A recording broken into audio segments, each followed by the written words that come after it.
Hey dreamers, close your eyes for a moment. Take a breath, slow and steady, and let your mind drift away from the safe, familiar world around you. Tonight, we are traveling back, far back, to a time of upheaval, a time when the very streets seemed to tremble beneath the weight of history. The year is 1793. Paris, the heart of France, beats with the rhythm of revolution. The air is thick with smoke from torches, the scent of bread riots and gunpowder, the murmur of crowds that never seem to rest. Everywhere you turn, the city is alive.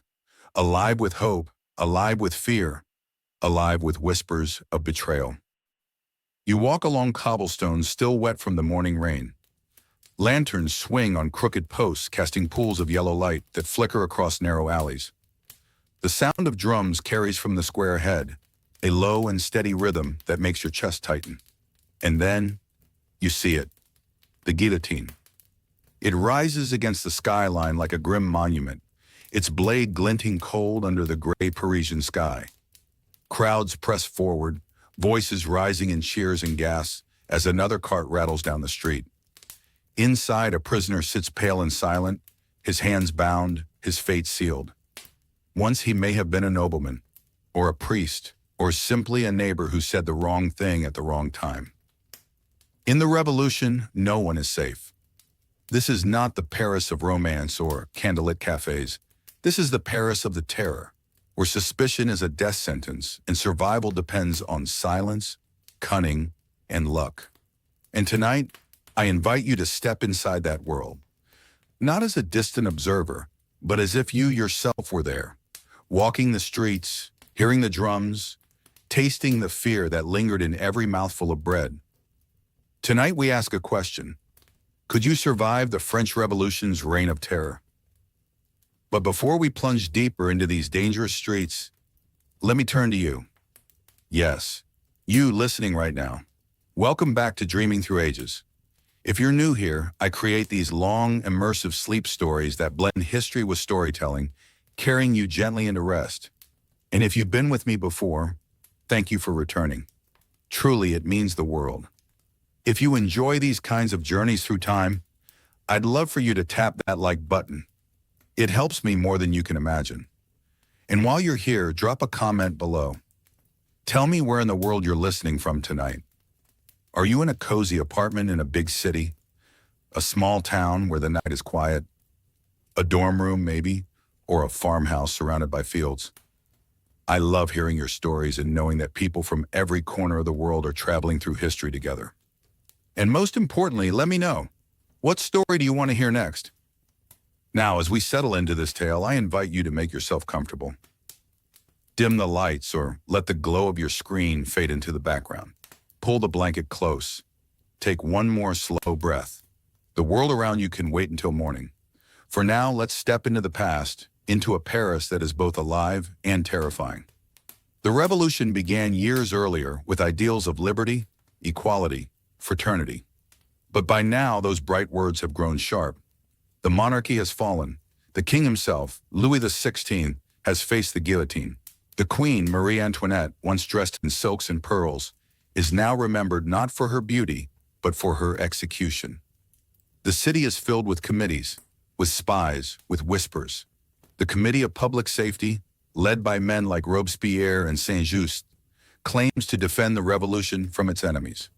But their definition of enemy grows broader every day. It might be an aristocrat, or it might be you. And so the streets live in fear. People avoid saying too much, avoid looking too closely. A single word of sympathy for the wrong cause could bring you before the tribunal. And once you stood there, the verdict was nearly always the same: guilty. So imagine yourself here. You live in a small room above a tavern. The walls are thin, the straw mattress itchy, but it is shelter. You wake to the sound of the drums in the street, calling citizens to gather in the square. Already you smell the bread ovens, though bread is scarce. The queue for a loaf stretches down the block, and fights sometimes break out over the last crust. You step outside, the air is damp, your shoes splash in puddles from last night's rain. Crowds gather around posters pasted to the walls, declarations from the revolutionary government. Names are listed, arrested, condemned, executed. Some are nobles, others are merchants. One name perhaps looks familiar. You lower your head and keep walking. Best not to linger. Everywhere you go, eyes are watching. The cobbler on the corner nods at you, but his smile is cautious. The tavern keeper serves you watered wine, but his glance is sharp, measuring whether you speak too freely. Even friends hesitate to confide. In the reign of terror, trust is fragile, and suspicion grows like weeds.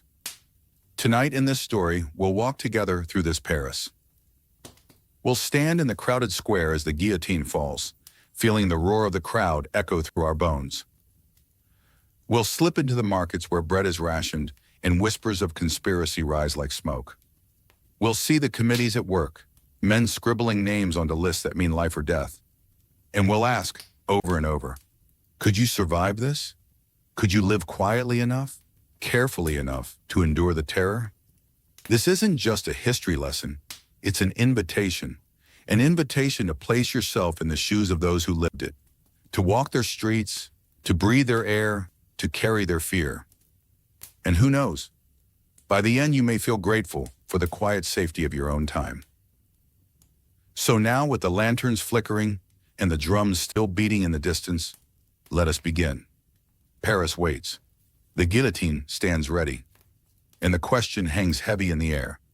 Could you survive the French Revolution's reign of terror? The city wakes early. Paris in 1793 is not the Paris of romance or cafe lights. It is a city on edge. The cobblestones are slick with rain, the air damp with smoke from 1,000 hearths, and everywhere the scent of bread, or rather the lack of it, hangs heavy. You step outside onto a narrow lane. The walls rise close, stone and timber leaning inward, as if the city itself is watching you. Posters are pasted to the corners, their ink fresh, their words sharp. Enemies of the revolution. A list of names stares back at you. Perhaps you recognize one. A merchant maybe. A neighbor. Someone who greeted you kindly only a week before. Now their fate is written in ink for all to see. The streets are never truly quiet. You hear the steady drumbeat of the National Guard as they march through the boulevards. You hear the creak of wooden carts, their wheels grinding against stone, some carrying firewood, others carrying prisoners. Above all, you hear voices. Paris is alive with shouting, bargaining, whispering. But these are not the playful shouts of children or the cheerful bargaining of merchants. These voices are edged with hunger, with suspicion. Every word feels heavy, every glance calculated. Follow the sound of the crowd, and you'll find the bread queue. It snakes down the block, men and women clutching baskets, children clinging to skirts. The baker's oven smokes faintly, its scent teasing the starving. The loaves inside are few, smaller than they once were, but still the line grows. People shift uneasily, glancing at one another. Who will get bread today, and who will go hungry? A mutter rises. The aristocrats feasted, and now we starve. Another voice counters. It is the traitors among us who cause the shortage. In the revolution, blame is as common as hunger. A scuffle breaks out, someone accused of cutting the line. Elbows shove, voices rise. A National Guard soldier steps forward, musket in hand. The crowd quiets, but the tension lingers like smoke. Everywhere you walk, words shout from the walls. One poster proclaims, liberty, equality, fraternity. Another warns, death to the enemies of the people. Faces of leaders, Robespierre, Marat, Danton, stare down from woodcut prints, their eyes sharp even in ink. In taverns, men read the latest newspaper aloud, their voices trembling with passion. The words speak of victory, of justice, of rooting out corruption. But between the lines, you hear it, fear. Fear that the enemy is not far away, but already among you. Turn into a side alley, and the tone changes. Here, voices drop to whispers. A woman leans close to a man, her bonnet shielding their faces. Be careful what you say, she warns. They are listening. The they needs no explanation. Everyone knows. Spies lurk everywhere. in the market stalls, in the taverns, even in the churches. A careless word, a careless look, and you may find yourself accused. Some keep their silence. Others, desperate, denounce neighbors before neighbors can denounce them. Suspicion spreads like plague, faster than the sound of the guillotine's blade. And then you find yourself drawn toward the square. The Place de la Révolution is alive with noise. Crowds surge, pressing forward to see. A cart creaks into view carrying a prisoner. His face is pale, his body bound. The guillotine looms ahead, its blade catching the dull gray light of the sky. The crowd roars, some with cheers, others with silence. Children sit on their fathers' shoulders to watch. Vendors pass through, selling roasted chestnuts and cheap wine, as though this were a festival rather than an execution. Well, you feel your throat tighten. Do you cheer? Do you remain silent? Either choice is dangerous. Too much enthusiasm may look insincere. Too little may look treasonous. Every reaction is measured, weighed, judged by the eyes around you. The drum roll begins. The blade falls. The crowd erupts. Another name crossed from the list. Another body carried away. And the guillotine waits, patient, for the next. You turn away, your stomach churning. The streets are no longer simply streets. They are traps. Every poster reminds you of loyalty. Every guard reminds you of obedience. Every neighbor might be your accuser. And so you walk with careful steps, keep your head low, your words few. You line up for bread, you bow your head at the square. You whisper only when no one listens. Survival here is not about strength, but about silence. As the day fades, lanterns flicker to life. The sky glows faintly with the last light of dusk. The city grows quieter, but no safer. At night, arrests are made. At night, names are taken. At night, footsteps echo louder than ever. You close the shutters of your small room, light a single candle, and whisper to yourself, another day survived. But will tomorrow be the same? And in the distance, faint but steady, the drums beat on. The revolution did not begin with the guillotine. It began with a hunger. Paris in 1789 was a city of contrasts. On one side, glittering palaces where nobles dined on silver platters, silk rustling as they danced beneath chandeliers. On the other, the crowded alleys of common folk, where bread cost more than a day's wages, and a single crust was fought over like gold. It was a world straining at the seams, and sooner or later those seams had to tear. And so it was that on a hot July morning, the people of Paris gathered before the Bastille, a grim fortress of stone that loomed like a shadow over the city. The Bastille was more than just a prison. It was a symbol of tyranny, of royal power, of chains upon the people. Inside there were only a handful of prisoners, petty thieves, a few madmen. But that hardly mattered. What mattered was what it represented. The crowd surged, muskets cracked, smoke filled the air. The drawbridge trembled under the weight of men climbing with pikes and ropes. And then, like thunder rolling through the city, the Bastille fell. Its gates were broken, its cells thrown open, its governor dragged before the mob. His head, they say, was paraded on a pike through the streets of Paris, a warning and a triumph all in one. The revolution had begun in earnest.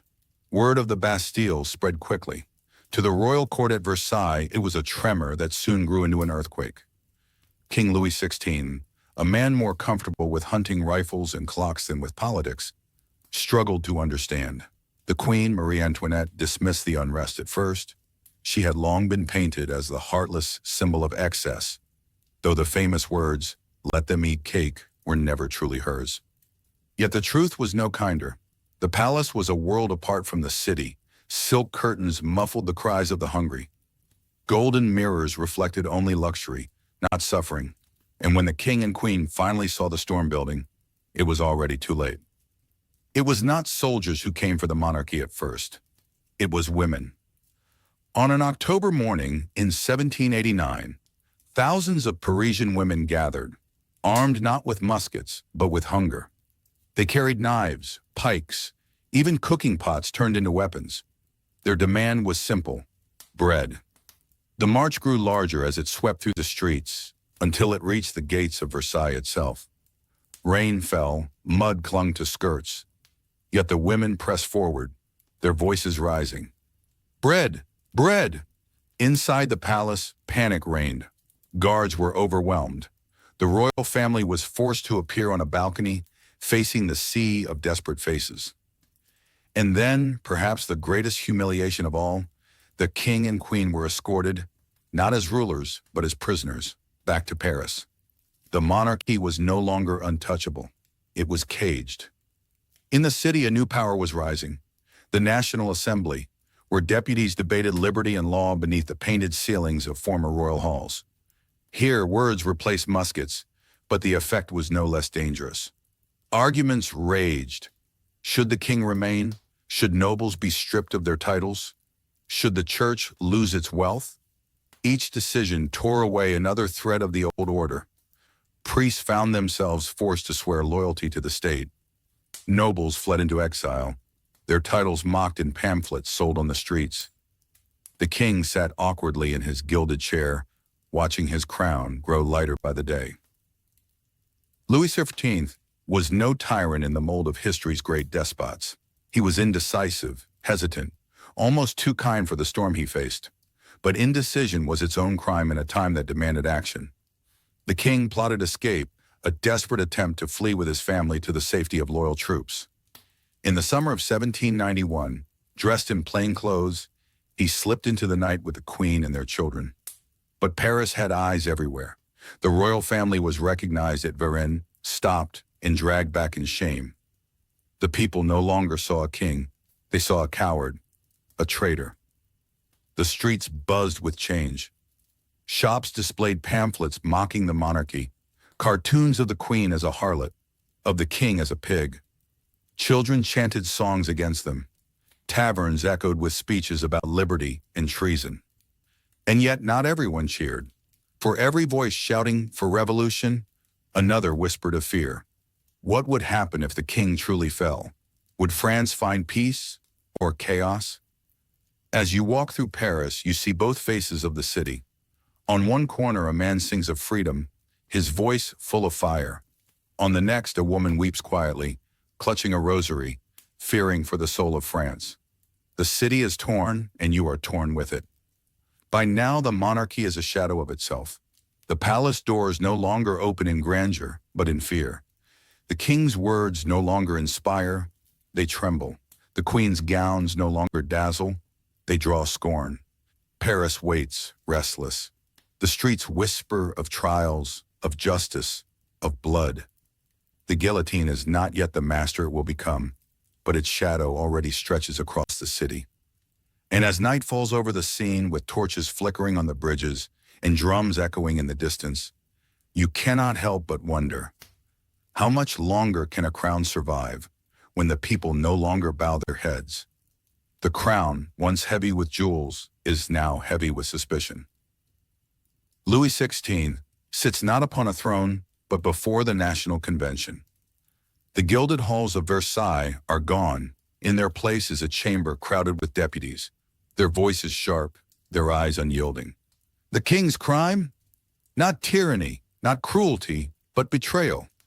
The charges are read aloud, conspiring with foreign powers, attempting to flee, betraying the revolution. Each word falls like a stone, heavy, deliberate. Louis protests. He insists he meant no harm, that he sought only to protect his family.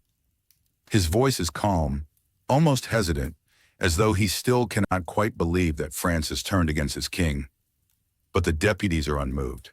They argue not about his guilt, his flight to Varennes sealed that, but about his punishment. Should the king live, exiled or imprisoned? Or should the king die, a symbol of justice, a warning to all? The debate rages for hours, for days. Speeches thunder through the chamber. Outside, the streets pulse with tension. Crowds demand blood, chanting for death. Pamphlets spread, their ink fiery with rage. In the end, the vote is cast. Narrowly, yet decisively, the king is condemned. On a cold January morning in 1793, the king awakes for the last time. He rises quietly, dressed not in silks, but in simple white linen. He eats a modest breakfast, prays with his confessor, and waits. When the guards arrive, he walks with steady steps. Outside, the cart waits, its wheels creaking as it carries him through the streets of Paris. Crowds line the path, some shouting, some silent, all watching. The king stands tall, looking not like a ruler, but like a man stripped of power, stripped of pretense. At the scaffold, he attempts to speak. I die innocent of the crimes imputed to me, but his words are drowned by the drumroll of soldiers. The blade gleams above. And then it falls. The crowd roars, some cheer, some weep, some stand in stunned silence. Blood darkens the wood, and the monarchy, as France has known it, ends in a single stroke. But the revolution is not yet finished. In the dank walls of the Conciergerie prison sits Marie Antoinette. Once the most dazzling woman in Europe, dressed in silks, crowned with diamonds, adored and envied. Now she is pale, gaunt, her hair cropped short. The newspapers call her names: Madame d'Officier, the Austrian, enemy of the people.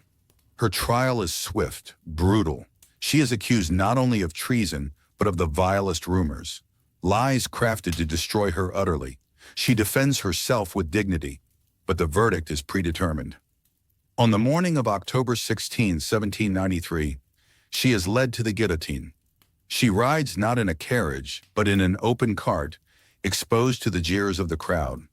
Her white shift flutters in the breeze, her face calm, resigned.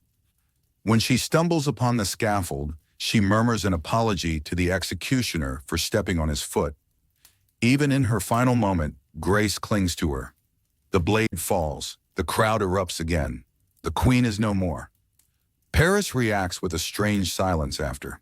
The monarchy, once the heart of France, is gone. Some celebrate, declaring that liberty is now secure. Others mourn quietly, unsure of what future awaits without the crown. And many feel only fear. If a king and queen can fall, who among them is safe? The guillotine has tasted royal blood. It will not be satisfied with only that. And here you stand in the midst of this trembling city. Would you have cheered in the square, your voice rising with the crowd? Would you have remained silent, risking suspicion? Would you have mourned in secret, clutching a hidden rosary? Each choice carries danger. Each path is lined with suspicion. In the revolution, survival is not measured by strength of arms, but by the careful mask you wear upon your face and the silence you keep upon your lips. The monarchy has fallen. The guillotine stands tall. And the terror is only beginning. The crown has fallen. The king and queen are gone, their heads severed from their bodies, their voices silenced. But the revolution does not rest. It grows sharper, hungrier. Suspicion is now the new law of Paris. At the heart of this new phase stands the Committee of Public Safety, a small group of men given extraordinary power to defend the revolution. At its head is Maximilien Robespierre, a man of sharp eyes and sharper words. He dresses simply, speaks calmly, but his presence fills the chamber. To his supporters, he is incorruptible, a guardian of liberty. To his enemies, he is the architect of terror. The committee watches everything. It decides who lives, who dies, who is loyal, who is a traitor, and its definition of traitor widens by the day. New decrees appear on the walls of Paris, the law of suspects. It declares that anyone who speaks against the revolution is guilty. Anyone who shows sympathy for royalists is guilty. Anyone who is lukewarm, hesitant, or insufficiently enthusiastic is guilty. In practice, it means anyone at all. Your neighbor might accuse you for a careless remark. A rival might denounce you to settle a personal score. Even silence can be treason. If you do not cheer loudly enough when the guillotine falls, someone may notice. In this world, guilt is not proven. It is assumed. The accused are brought before the Revolutionary Tribunal. The trials are swift, sometimes lasting only minutes. Judges sit in black robes, deputies glare from wooden benches, and the crowd presses close, eager for the spectacle. The verdicts are almost always the same: guilty. Once declared an enemy of the people, there is no appeal, no reprieve. The cart waits outside, the drums beat, and the guillotine claims another. The tribunal is not merely a court, it is theater, a performance of justice where the ending is always known. The streets of Paris, once alive with hunger and chance, now echo with something darker: fear. Taverns grow quiet. Merchants speak in half sentences. Friends glance over their shoulders before whispering a single thought. Even family members tread carefully. Brothers denounce brothers, husbands accuse wives, if it means saving themselves. And as you walk, you feel eyes everywhere. The cobbler, the baker, the washerwoman, all potential accusers. The revolution has turned citizens into informants, survival into betrayal. In every tavern, one name stirs louder than most: Jean-Paul Marat. He sits in his bath, his skin ravaged by disease, scribbling words that drip like venom onto the page. His newspaper, L'Ami du Peuple, names enemies, calls for their heads, stirs the crowds into fury. When he is assassinated, stabbed by Charlotte Corday, a young woman who believes she is saving France, the city erupts. His body, carried through the streets, is treated like that of a saint. His death does not weaken the terror, it strengthens it. Now, even a whisper against Marat's memory can condemn you. The guillotine no longer waits only for kings and queens. It devours nobles, priests, merchants, writers, even former revolutionaries themselves. One by one, names once celebrated are declared traitors. Danton, Hébert, Desmoulins, all fall in turn. The blade falls so often that the square reeks of iron and blood. Sawdust is spread beneath the scaffold to soak the red pools that gather each day. Vendors nearby still sell wine and chestnuts. Children still climb onto shoulders. But now the crowd is different, less triumphant, more anxious. For as heads roll, the question spreads: when will it be mine? And here you stand, in the midst of it. You keep your voice measured, your eyes cautious, your steps deliberate. Every word you speak, every silence you keep could be weighed against you. Do you attend the executions, blending with the cheering crowd? Do you whisper prayers in secret at night, hoping no one hears? Do you denounce others before they can denounce you? The terror does not simply kill, it forces choices that twist the soul. Survival here is not only about breath, it is about conscience. The drums echo again tonight. Another cart rattles down the cobblestones. Another prisoner stares upward at the looming blade. The crowd roars, but beneath it all, you feel something else. A growing unease, a question whispered in the hearts of many. If the revolution devours all its enemies, why does it never feel satisfied? And as the blade falls, you wonder, how long can this city survive under the shadow of the terror? The terror did not arrive all at once. It crept into the city like a fog, seeping into every corner, every conversation, every thought. At first, people tried to go about their lives. Bakers kneaded dough, washerwomen beat clothes against stone, children darted through alleys. But beneath it all was a tension that never lifted, like a taut string ready to snap. You feel it as you walk through the streets. At a tavern table, two men whisper, leaning close, their voices trembling. At the next table, another man listens too intently, eyes flicking up each time they pause. A word, a gesture, a laugh held a second too long, anything might be noticed. And so, silence becomes the safest companion. The tribunal grows busier by the day. Long lines of the accused shuffle through its doors, their faces pale, their eyes hollow. Some cling to dignity, insisting on their innocence. But innocence means little here. Others fall silent, resigned, as though speaking would only hasten the inevitable. The hall echoes with accusations and verdicts, but rarely with mercy. The carts that carry prisoners to the guillotine roll more often now. Their wooden wheels grind against the cobblestones with a sound that chills the blood. Once the square filled with jubilation at each execution. Now the crowd watches with a quieter unease. Still they cheer. How could they not? But the cheers feel forced, as if shouted to drown out fear. Every face in the crowd wonders the same unspoken thought. When will it be me? At night, the city is even more treacherous. Lanterns glow dimly in the fog, shadows stretch across alleys, and boots echo on the stones as patrols march by. Knocks come at doors in the dark, sometimes for bread rations, sometimes for arrests. Families lie awake, listening, waiting, holding their breath until the footsteps fade past their door. Some are spared, others vanish, leaving only whispers behind. The newspapers fuel the fire. Each morning, pamphlets are read aloud in the streets, naming enemies, demanding their heads. Citizens gather to listen, nodding, applauding, fearful to do anything less. Those who speak with too much hesitation or question the endless executions find themselves on tomorrow's list. The press, once a voice of liberty, becomes another blade of the guillotine. You walk along the Seine, its waters reflecting the flickering lamps of the bridges. The city looks almost peaceful from here, the ripples soft, the air cool.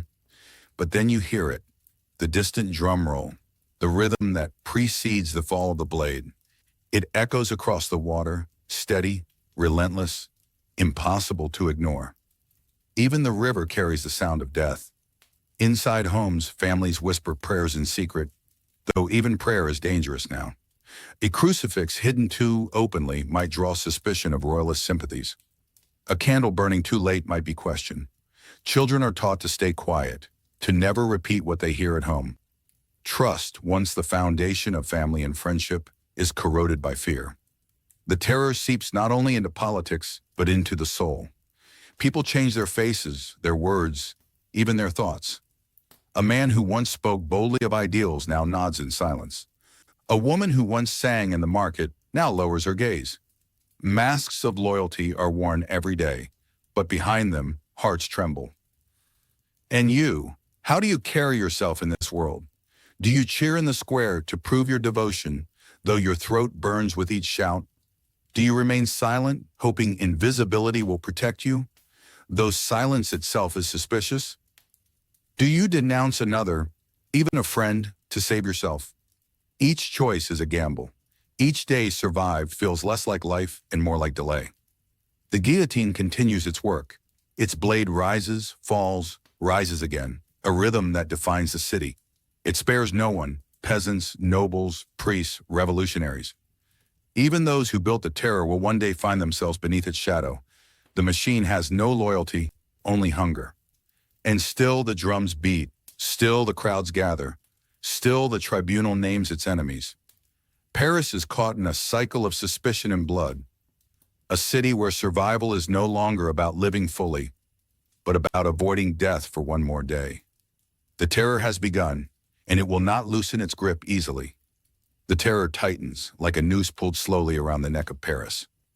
Robespierre rises higher, his speech as sharp as blades. He speaks of virtue, of purity, of protecting the revolution from its enemies. But in his words lies a truth that chills. Anyone may be an enemy. Not just kings, not just nobles, but ordinary citizens, even fellow revolutionaries. In the chambers of the Committee of Public Safety, names are spoken in low voices. At first they are aristocrats, then priests, then journalists who criticize too loudly, then men who once fought shoulder to shoulder with Robespierre himself. The revolution begins to devour its own children. You hear the stories whispered in markets, in taverns, even in the bread line. A deputy denounced by his former ally, a general accused of ambition, a pamphleteer arrested for moderation. The word becomes dangerous, moderate. To be moderate is to be lukewarm is to be suspect, and to be suspect is to be doomed. The city learns to live in masks. Smiles are painted on faces, cheers forced at speeches, oaths sworn in trembling voices. But behind the eyes of every man, woman, and child burns the same fear. When will the mask slip? The guillotine grows busier still. Carts roll daily, loaded with prisoners, their fates already written. The crowds gather, still cheering, still pretending. Yet the joy is hollow, the sound brittle. The executioner works tirelessly, his hands steady even as his eyes grow tired. One day you hear that Danton has fallen, once the loudest voice of the revolution, now silenced by the very machine he helped create. Another day, Desmoulins, a fiery journalist and friend of Robespierre, is condemned. His words once sparked the revolution, but now they betray him. The blade shows no loyalty, no gratitude. And you begin to wonder, if even the heroes of yesterday are enemies today, who will be left tomorrow? At night, you lie awake in your narrow bed, listening to the distant drums. They beat for someone else tonight, but perhaps tomorrow they will beat for you. The fear presses against your chest like a weight, heavy, suffocating. You close your eyes, whispering silence into the dark, hoping the world will not notice you. But the world notices everyone, eventually. The terror is no longer about liberty, equality, fraternity. It is about survival. And survival is never guaranteed. The guillotine may dominate the squares, but it is not the only terror in Paris. The real fear is quieter. It creeps into kitchens, markets, and bedrooms. It lives in the empty shelves of bakeries, the long silences between friends, the hesitant glance of a neighbor. You wake before dawn, hoping to reach the bakery before the line grows too long. The air bites with winter chill, your breath a faint mist. Already dozens wait, baskets tucked under their arms. The smell of bread drifts from the oven, faint, tempting. But the loaves are few. By the time the door opens, arguments break out. A woman cries as she is turned away, her child clinging to her skirts. You clutch your crust tightly, aware that hunger is always one meal away. On the walls nearby, new posters appear each morning. Some declare new laws, others announce the names of the condemned. Each list is read carefully, eyes scanning for familiar names. A cousin, a neighbor, a colleague, sometimes a family member. You breathe relief when the names are strangers, but relief never lasts. Tomorrow's list could be different. The taverns of Paris once buzzed with laughter and song. Now they are places of suspicion. Men sit hunched, their voices low, eyes darting to see who is listening. The tavern keeper himself is cautious, repeating the latest revolutionary slogans just loudly enough to be overheard. If he does not, he too could be accused. Even ordering a drink requires care. Say too little and you seem aloof. Say too much and you seem insincere. At night, the city does not rest. Lanterns flicker in the fog, boots echo on cobblestones as patrols march past. Sometimes they stop, knocking sharply on a door. Neighbors listen in silence, counting the footsteps, waiting to hear if the knock will move on, or if the door will open and another family vanish into the night. Children whisper games in the shadows, though even their games reflect the world around them. They chant songs about the guillotine, pretending to hold trials, deciding who is guilty and who is innocent. Their laughter is thin, nervous. They know more than they should, and they fear more than children ever should. The churches once full are hushed. Bells ring less often, crosses are taken down, and priests are watched closely. To pray too openly is dangerous, yet in small corners behind shuttered windows, candles flicker. Families whisper prayers in secret, the words carried softly so no one outside will hear. Faith becomes rebellion. Silence becomes survival. You find yourself moving carefully through each day. You measure every word, every glance. You avoid asking questions, avoid answering too honestly. The mask you wear grows heavier, but it is the only shield you have. Each time the drums echo in the distance, you pause, waiting, wondering if today the cart will carry someone you know, or perhaps even you. The terror does not simply rule through executions. It rules through this constant fear, this unrelenting pressure. It turns the simplest acts, buying bread, speaking to a friend, lighting a candle, into dangerous gambles. And it leaves you with one question every night as you close your eyes. Can I endure another day? The fear that hangs over Paris is best understood not only through the posters and decrees, but through the small stories of those who live beneath them. To stretch this chapter further, we will linger with these lives, walking slowly through their days, letting the audience feel how ordinary existence twisted under suspicion.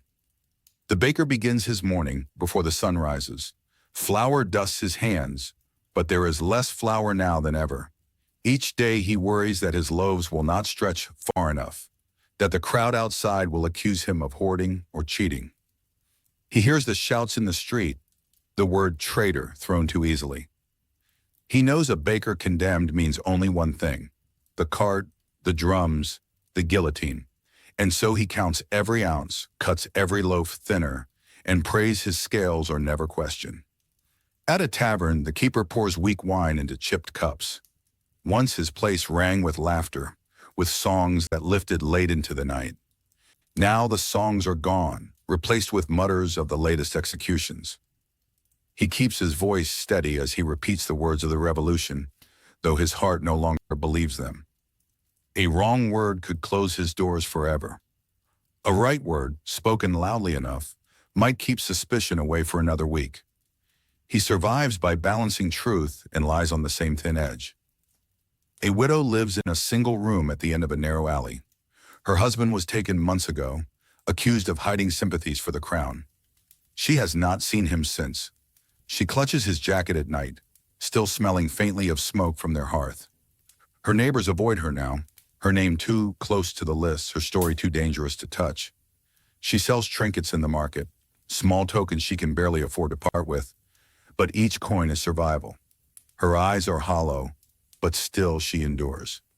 A child crouches in the corner of a crowded dormitory, whispering to his sister. They invent stories together, of feasts, of warm fires, of fields far from the city's drums. Yet their games betray the world they live in. He pretends to be a judge. She pretends to be the accused. They laugh nervously, declaring each other guilty before tumbling onto the straw bed. Even their play carries the mark of the terror. Childhood here is not freedom, but mimicry of fear. You walk past them all, their lives blending into the restless hum of Paris. The fear is not always shouted, not always displayed in the square. Often it is quiet. A mother pulling her child closer when soldiers pass. A neighbor shutting his shutters quickly when your eyes meet. A friend smiling too brightly, as if to cover thoughts better left unspoken. And always the guillotine waits.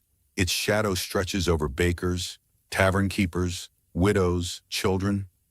It reminds them that their lives are not their own, that one misstep, one whisper, could end it. The terror rules not just through the blade, but through these daily terrors, silent, creeping, intimate.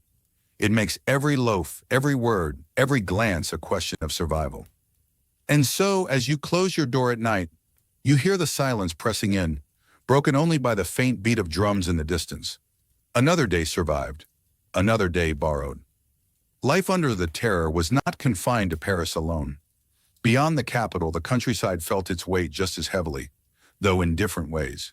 To continue Chapter 4, Daily Life Under Fear will widen the lens and follow the revolution into the provinces, where whispers of treason and demands for loyalty spread across farms, villages, and towns. In a small village far from the Seine, the church bells are silent. The revolution has stripped the altars, removed the crosses, and forced priests to swear oaths to the Republic.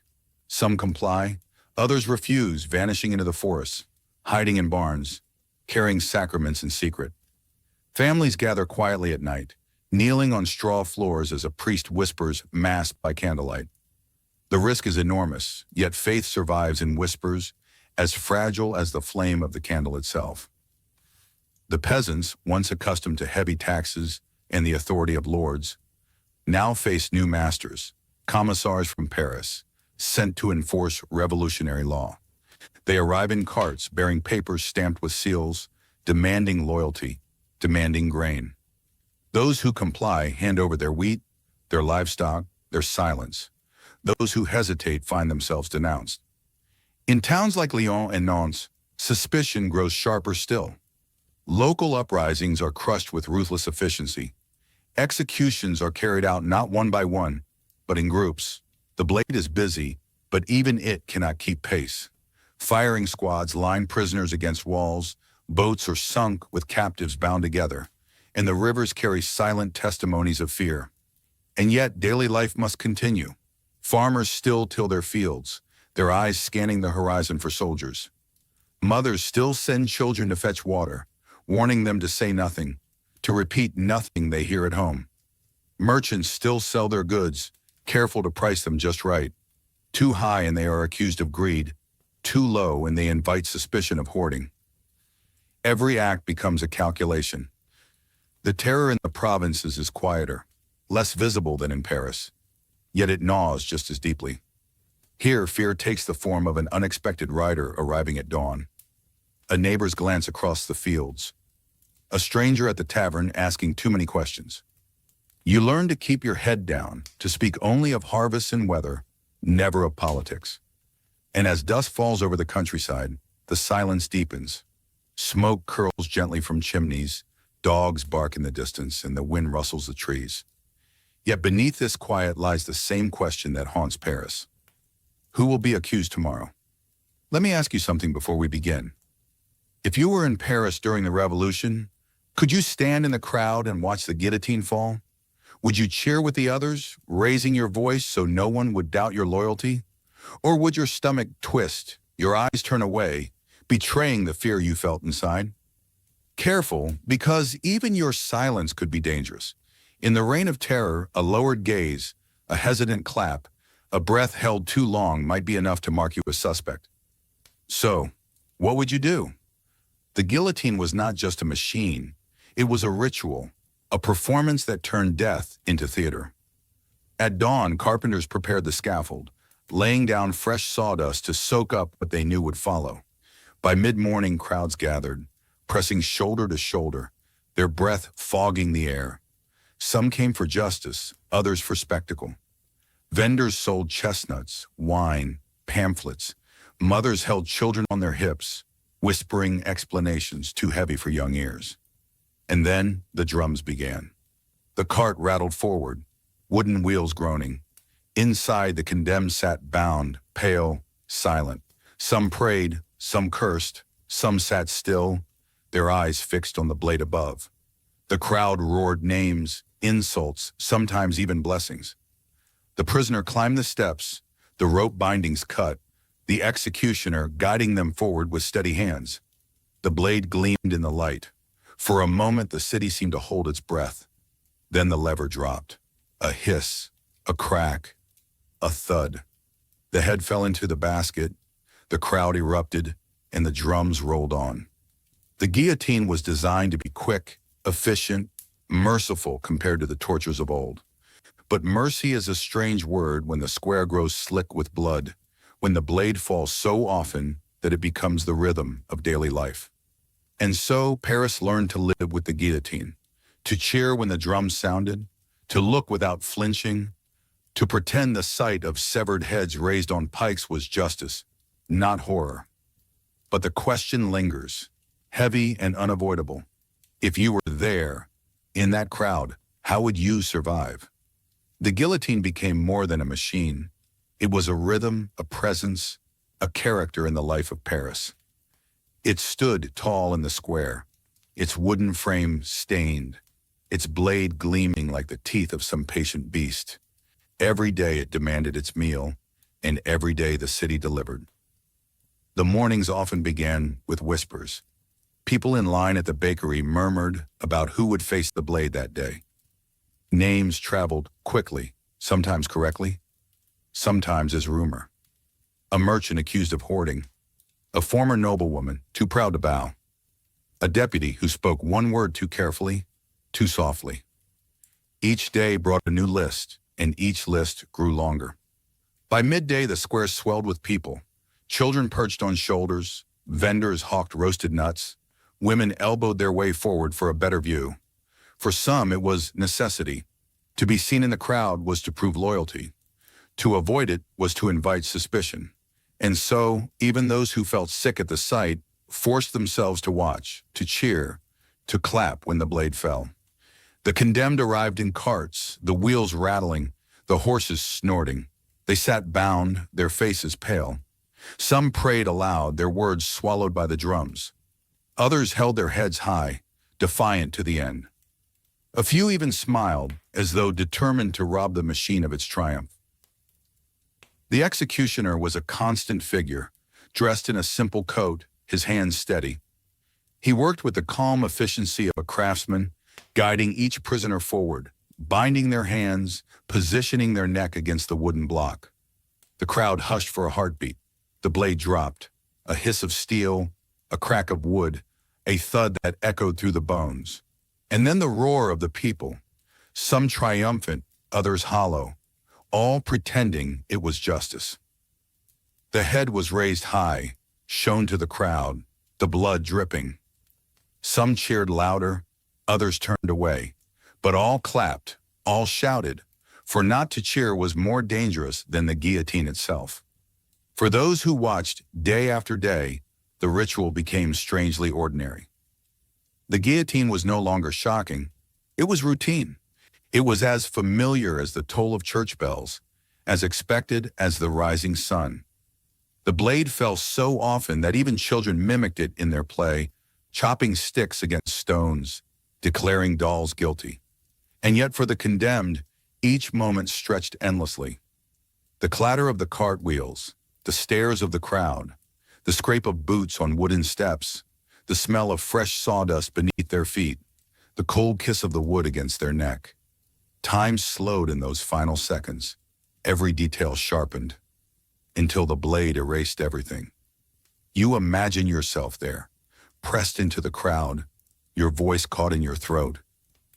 Could you clap loudly enough to blend in? Could you force your face into a mask of approval while your stomach twisted with dread? Or would your hesitation betray you, your silence marked by the watchful eyes of neighbors eager to prove their own loyalty? The guillotine devoured kings and queens, yes, but it also devoured peasants, bakers, writers, mothers, fathers. It made no distinction. Its hunger was impartial, its justice relentless. The crowd might cheer, but each cheer carried the same unspoken fear. Tomorrow it could be me. And so the guillotine became not only a symbol of punishment, but a mirror of survival. It reminded everyone of the price of a wrong word, a wrong glance, a wrong silence. It ruled Paris not just with steel, but with a constant question: how much longer can you keep pretending? The guillotine was not only a machine of death, it was a stage. Every execution became a performance, and the audience was always full. The crowds pressed close, their bodies packed shoulder to shoulder, their breaths mingling in the cold morning air. Some came to prove loyalty, their cheers loud and furious. Others came because absence itself was dangerous, better to be seen shouting in the crowd than whispered about later. And some, disturbingly, came for entertainment. For those who watched too often, the guillotine lost its sting. They grew accustomed to the drums, the crack of the blade, the sight of blood dripping into the sawdust. It became spectacle, something to pass the time. Vendors passed roasted chestnuts and cups of weak wine, their calls mingling with the roar of the crowd. Children, perched high on shoulders, clapped with glee, though they barely understood what they were seeing. Death had become a carnival. But for others, the experience never dulled. Mothers covered their children's eyes. Men turned away, hiding their expressions behind forced shouts. Every clap of approval felt like betrayal of their own humanity, yet not clapping was far more dangerous. A lowered voice, a pale face, even a glance away from the scaffold could raise suspicion. The guillotine ruled not only with its blade, but with the invisible pressure it forced upon every throat in the square. And then came the irony. The revolution began to consume the very men who once stood in triumph before the people.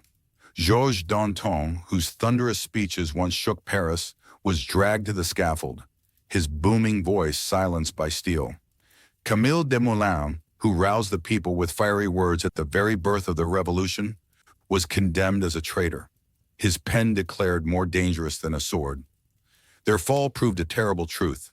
The guillotine recognized no loyalty, no history, no service. The crowd roared as their heads fell, but the roars carried an edge of unease. If Danton, if Desmoulins, if heroes of the revolution itself could be declared enemies, then what safety was left for anyone else?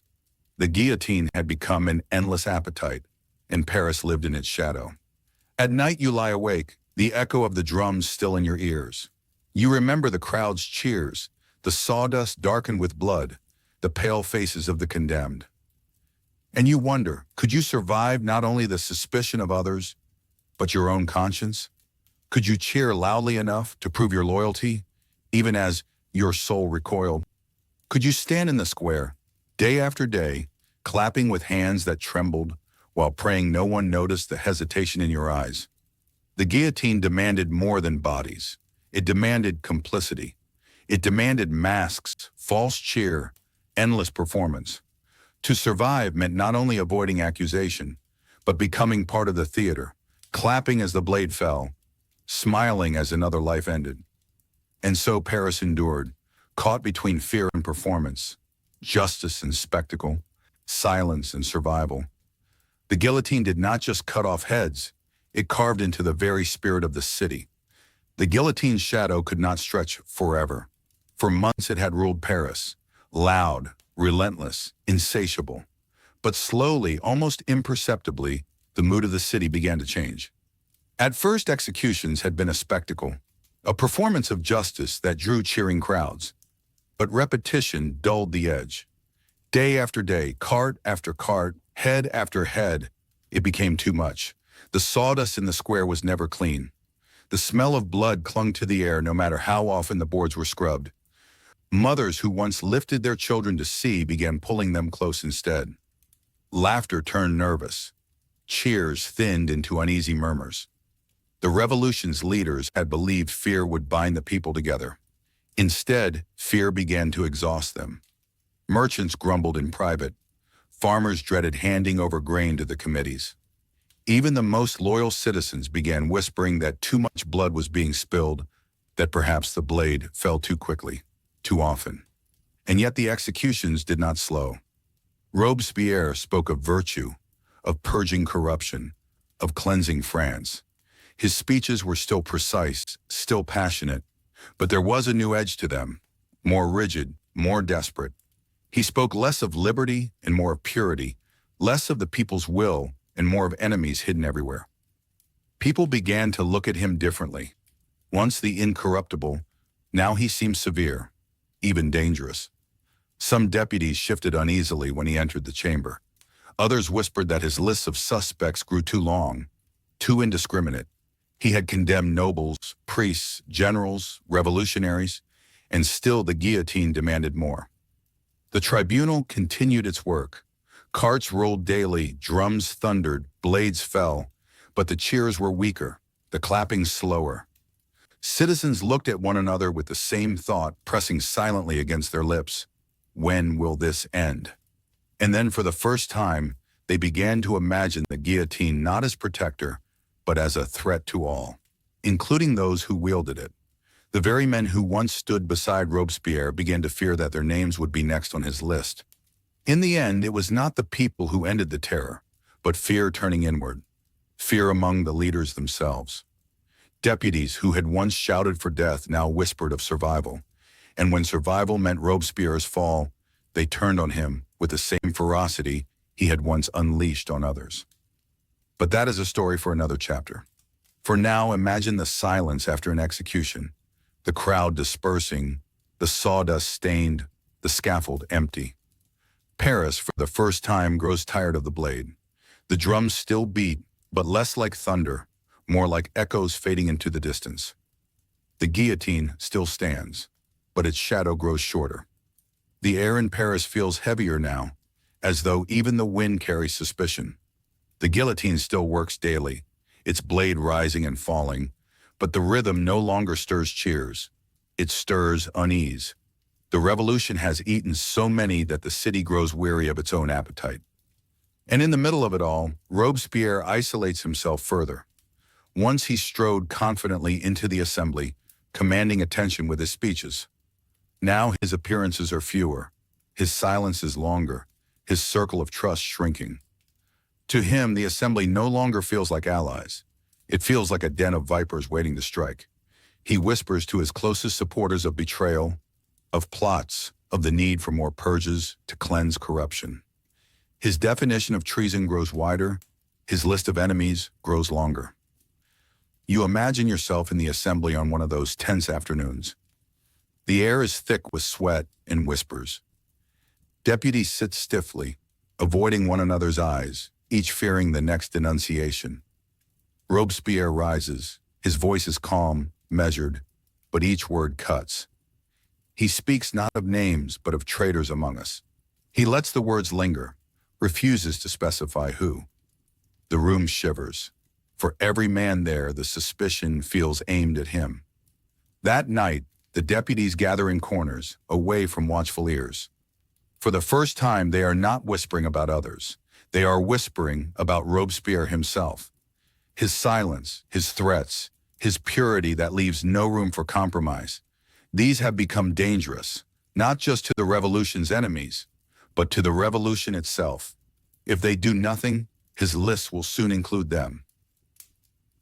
Meanwhile, Paris stirs uneasily. The baker still fears his scales. The tavern keeper still pours with caution. But their conversations carry a new note. Not about the revolution, not about kings or queens, but about Robespierre himself. The incorruptible now inspires less reverence and more dread. Some still praise him aloud, but their words are thin. In private, many pray for an end. The nights grow tense, arrests continue. The tribunal condemns more and more. But instead of quieting fear, it feeds it. Deputies wake in the dark, sweating, imagining their names being written down. They realize that survival means action. If they do not strike first, Robespierre will.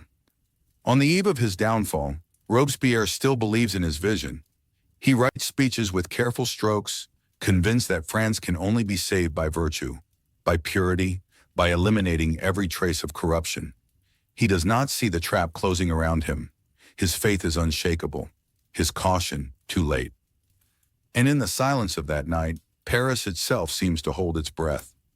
The guillotine still stands, waiting. But for the first time, it does not feel like the people's enemy. It feels like the weapon ready to turn on its master. The assembly is restless. Deputies sit with eyes sharp, their hearts pounding with the knowledge that today, something must change. Robespierre rises to speak, his words as precise and deliberate as ever. But this time, the chamber does not tremble in awe. Instead, it bristles with defiance. He accuses unnamed traitors, his gaze sweeping the room. Once this silence would have protected him. Now it condemns him. You imagine yourself in that hall, the heat of summer pressing down, the deputies leaning forward, their anger bubbling. Each man knows he could be next on Robespierre's list, and so for the first time they interrupt him. Shouts ring out, his voice falters. The incorruptible stands alone. That night, Paris feels different. Rumors race through the streets, whispers of Robespierre's downfall. Some cheer quietly. Others tremble, unsure what the morning will bring. But one thing is certain. The spell is broken. The next day, the assembly moves swiftly. A decree is shouted. Robespierre is outlawed. Soldiers storm into the chamber. Robespierre and his allies, Saint-Just-Couton, Labat, are seized. The hall erupts with noise, deputies pounding their benches, some in triumph, some in fear. The prisoners are marched through the streets, jeered by crowds who once cheered their names. Windows slam shut as they pass, as though Paris itself is closing its eyes. The Committee of Public Safety, once his fortress, now denies him. Robespierre, who commanded the terror, now feels its weight pressing on his shoulders. Yet the night is not finished. Loyal sections of the city rally to his side. He is freed briefly, gathered in the Hôtel de Ville with his supporters. For a moment, it seems the revolution may split once again. Two forces staring across the cobblestones. The streets hum with tension. Will the incorruptible rise again, or fall forever? Inside the Hôtel de Ville, Robespierre sits weary, his face pale, his eyes sunken. He knows the assembly has turned against him, but still he clings to faith. Papers scatter across the table, speeches half written, plans half made. His allies argue, their voices urgent, but hesitation hangs heavy. Outside, drums beat, soldiers march. Suddenly, the doors crash open. Forces loyal to the convention storm the hall. Shots ring out. In the chaos, Robespierre is struck, his jaw shattered by a bullet. He collapses, blood staining his coat. Around him, his allies lie dead or wounded. The incorruptible, once the voice of the revolution, can no longer speak. The prisoners are dragged into the night, their faces lit by torchlight, their wounds barely bound. The crowd gathers once more, but now they shout curses instead of praise. Paris has turned. The revolution has devoured its fiercest guardian. Now, at dawn, Robespierre is carried to the scaffold. His jaw is bound in a dirty cloth, his eyes wide, his face pale. He cannot speak, but his silence speaks louder than any speech he ever gave. One by one, his allies fall before him. Saint-Just, young and proud, meeting death with defiance. Cousin, crippled, lifted to the block by the executioner. Lebas, already dead by his own hand. The blade rises, falls, rises again. At last, it is Robespierre's turn. The crowd surges forward, eager, furious, triumphant. The man who ruled with the guillotine now meets it himself. He is laid upon the block. For a moment, the square holds its breath. The blade falls. The roar is deafening. Hats fly into the air. Cheers shake the cobblestones. The terror, at least in its most furious form, is over. The machine that ruled Paris has claimed its master.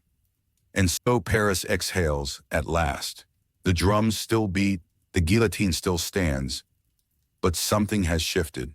The revolution has burned too brightly, too violently.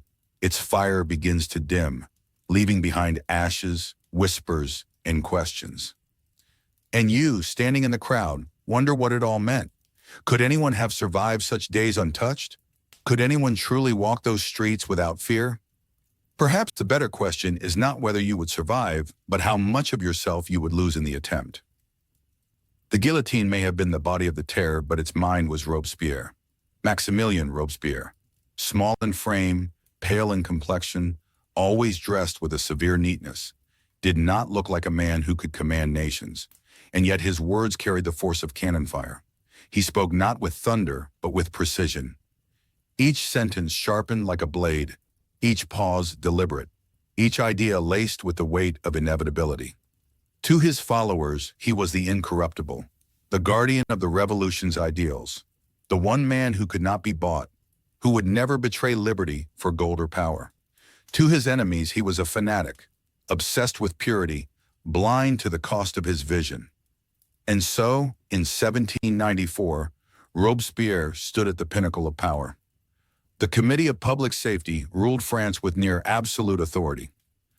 Its decrees were law, its lists were death sentences. Food distribution, military strategy, justice, all passed through its hands. And at the center of it all was Robespierre, his calm eyes watching, his pen scratching names that would echo in the streets tomorrow. He believed that terror was not cruelty, but justice, swift, relentless, and necessary. Without virtue, he declared, terror is fatal. Without terror, virtue is powerless. To him, the blade of the guillotine was not an enemy of liberty, but its guardian. Paris listened. Paris obeyed. Paris feared. Yet even as Robespierre's voice echoed through the chambers of power, unease grew. Deputies who once cheered his speeches now avoided his gaze. Some feared his rigid obsession with virtue. Others feared his silence, for silence from Robespierre often meant death. His list of enemies grew longer each week, and his definition of betrayal grew broader. You imagine yourself sitting in the assembly, sweat on your palms as Robespierre rises to speak. His words are measured, calm, but you feel the room tense. You know that a single frown, a poorly timed cough, a glance at the wrong moment could mark you. You clap when the others clap, you nod when they nod, praying your movements look sincere. Survival in the chamber, like survival in the streets, depends on performance. Outside, Paris continues to endure its daily rituals of fear. The baker still cuts his loaves thin, the tavern keeper still pours his weak wine with trembling hands. But their conversations turn quietly toward Robespierre himself. Once admired, now questioned. Is he a savior or another tyrant wearing the mask of liberty? And then, the festival of the Supreme Being. On a warm June day in 1794, Robespierre steps before the people, not as a politician, but as a prophet. He has declared a new faith, not the Catholic Church, not the old gods, but the worship of virtue and reason. He climbs the steps of a great artificial mountain built in the heart of Paris, his blue coat gleaming in the sun, a bouquet of flowers in his hand. He speaks of purity, of morality, of the divine force guiding the revolution. Some cheer, some whisper uneasily. For the first time, the people see him not only as a leader, but as a man who believes himself chosen, elevated, untouchable. Deputies in the assembly glance at one another with the same thought. A man who places himself so high is dangerous to all below. That night, as the fireworks of the festival fade into smoke, a new fear begins to spread. Not of the guillotine itself, but of Robespierre's vision. If he can declare enemies at will, if he can invent new faiths, if he can demand virtue with the blade, then who is safe? And in that silence, that whispering unease, the seeds of his downfall are planted. The glow of the festival of the Supreme Being did not fade gently. It left behind unease. Deputies muttered to one another in corners, their eyes wary. What had once seemed like Robespierre's strength, his incorruptibility, his moral clarity, was beginning to look like fanaticism. And fanaticism was dangerous. Paris itself could feel the shift. In the taverns, men no longer raised their glasses when his name was spoken. In the bread lines, women spoke his praises with voices that trembled. The cheers in the squares were still loud, but they rang hollow, as though shouted from throats too dry, too tired, too afraid. Inside the Committee of Public Safety, silence grew heavier. Deputies avoided his gaze, fearing that a single disagreement might put their name on the next list. They had seen it happen already. Men who had fought beside him 1 month stood beneath the guillotine the next. The revolution was no longer about kings and nobles. It was about survival, and Robespierre himself was becoming the storm from which they all needed shelter. You imagine yourself sitting in the chamber as he rises to speak. His words are elegant, precise, but every sentence carries an unspoken threat. He calls for purity, for vigilance, for the cleansing of corruption. You nod along, clapping when others clap, but your heart pounds. You know that his eyes linger too long on certain faces. You wonder, will yours be next? The city grows restless. The guillotine has become too familiar, its blade falling too often. Its hunger no longer terrifies, it fatigues. The people whisper that the revolution has devoured enough, that perhaps virtue does not require so much blood. But whispering is dangerous, and so the complaints stay locked behind lips, spilling only in hurried glances and sleepless nights. Robespierre, meanwhile, grows more rigid. He withdraws from the assembly, his circle shrinking, his trust vanishing. He believes himself surrounded by traitors, even among his allies. His speeches become more fiery, his lists longer, his gaze colder. He still believes in virtue, in justice, in purity. But purity now means isolation. And the deputies watch. They whisper in corners, not of loyalty, but of survival.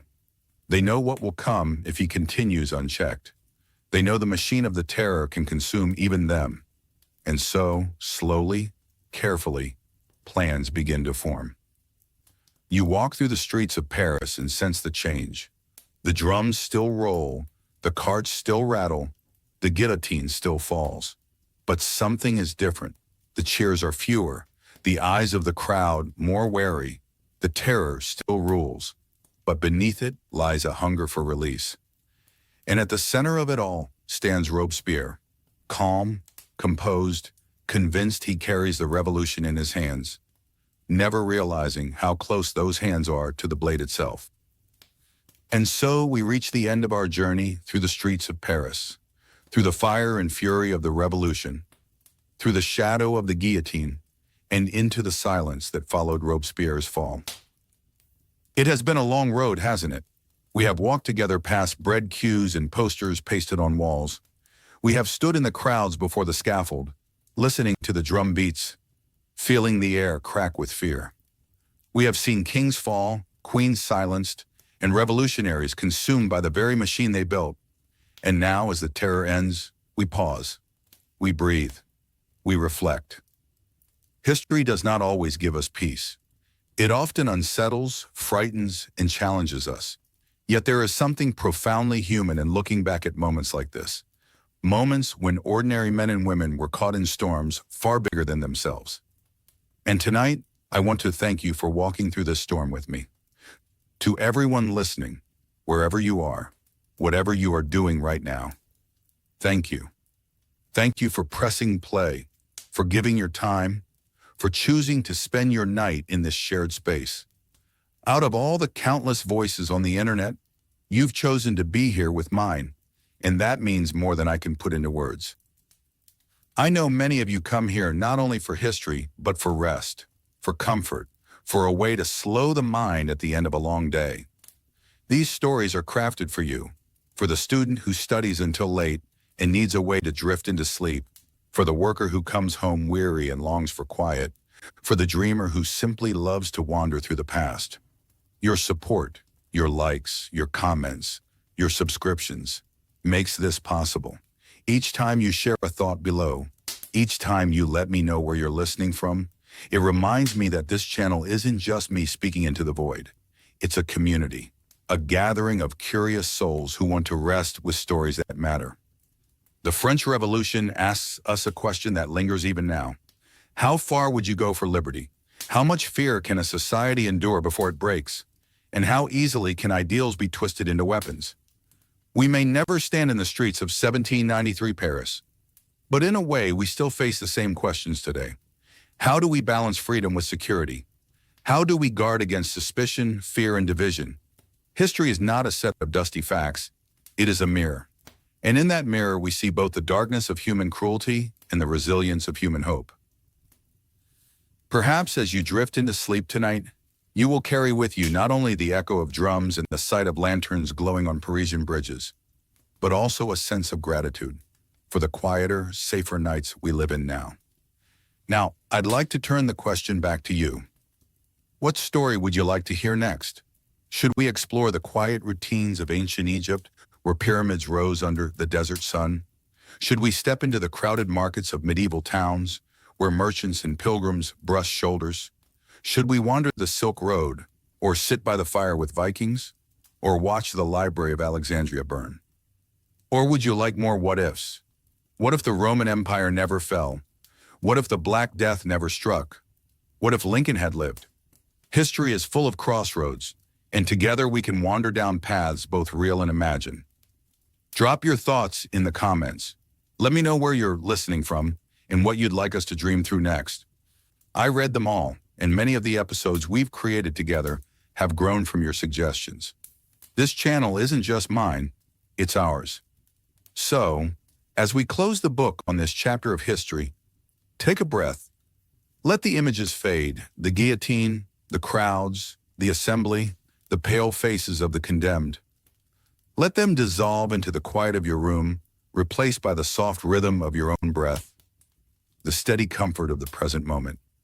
You have walked through fear and fire tonight. You have survived the terror, at least in story. And now you can rest.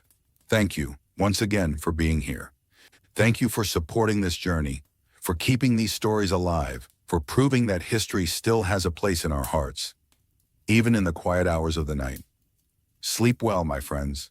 Dream kindly, and may the past carry you gently into peace. Good night.